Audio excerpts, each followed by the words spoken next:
Bienvenue dans ce point matière première consacré au soja. La culture du soja est apparue en Asie orientale il y a 5000 ans. Cette culture est très longtemps restée confidentielle, concentrée entre la Chine, la Corée et le Japon. À partir du XVIIIe siècle, le soja se répand dans le monde, mais il faut attendre le XXe siècle et de nombreuses avancées scientifiques pour qu'il devienne une plante cultivée et cultivable dans le monde entier. Nous allons voir dans les 3 prochaines minutes les particularités de ce marché, pourquoi se couvrir, qui est concerné et quelles solutions nous pouvons proposer. Le soja est un oléagineux utile dans la fabrication d'un grand nombre de produits de base pour l'alimentation humaine et animale. Aujourd'hui, 3/4 de la production mondiale de soja est destinée à l'élevage. Ses propriétés nutritionnelles en font un aliment de choix pour les bovins. Sa culture est très polarisée. 3 pays couvrent plus de 80% de la production mondiale de soja, dont les États-Unis et le Brésil, qui sont parmi les plus gros producteurs de viande bovine de la planète. Comme la plupart des matières premières agricoles, le soja n'a pas été impacté par la crise du Covid-19. Toutefois, les prix du soja peuvent fluctuer violemment et il n'est pas rare de constater des mouvements de l'ordre de 100% sur une année.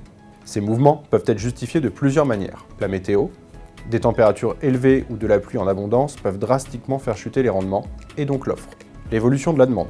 Le soja sert principalement à nourrir le cheptel bovin mondial. La consommation de viande étant directement liée à l'augmentation du niveau de vie, la demande en soja reflète la demande en viande bovine. L'approvisionnement. Le continent américain, principal producteur, fournit l'Europe et l'Asie en soja raffiné et non raffiné. Un surcoût lié au carburant aura tendance à impacter le prix du soja sur les lieux de consommation qui n'ont quasiment pas d'autres alternatives d'approvisionnement. Plusieurs secteurs sont consommateurs de soja et ce pour des applications très différentes. L'alimentation animale. La majeure partie du soja consommé sert à fabriquer des tourteaux de soja. Ce sont des graines de soja pressées et débarrassées de leur huile qui servent à nourrir les animaux. L'alimentation humaine. Une part de l'huile extraite des graines entre dans la composition des produits préparés destinés à l'alimentation humaine. Il s'agit de la deuxième huile la plus consommée derrière l'huile de palme. Le biodiesel. Une dernière partie de l'huile de soja sert à fabriquer du carburant suivant un cycle d'estérification. Les besoins croissants en biocarburant en Europe ont poussé à utiliser des huiles d'origine plus diverses. De manière générale, toutes les entreprises intégrant du soja dans leur cycle de production sont susceptibles de pouvoir venir se couvrir, et ce pour un nominal d'achat minimum de 250 000 € par an. Les couvertures sur le soja permettent de mettre en place différentes stratégies pour bloquer un prix d'achat ou de vente. Ce sous-jacent est suffisamment traité dans le marché pour permettre, sous condition d'avoir une taille suffisamment importante, une diversification des produits proposés. La couverture peut être assimilée à une assurance qui va permettre à l'entreprise de mieux gérer et piloter ses risques en se prémunissant des mouvements de marché trop importants. Cette gestion lui permet de se garantir contre les pertes de marge.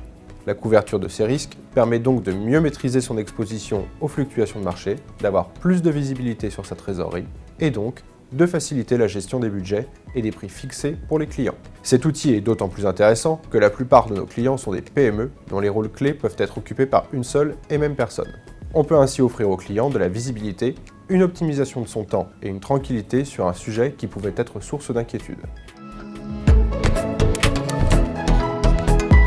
Finalement, voici ce qu'il faut retenir. Le soja est une denrée dont la production et l'utilisation sont fortement polarisées. Les capacités de production augmentent suivant les besoins de l'élevage intensif et de l'industrie des biocarburants. C'est un marché liquide où l'on peut venir se couvrir des 250 000 € d'achat annuels. A bientôt pour un nouveau point matière première.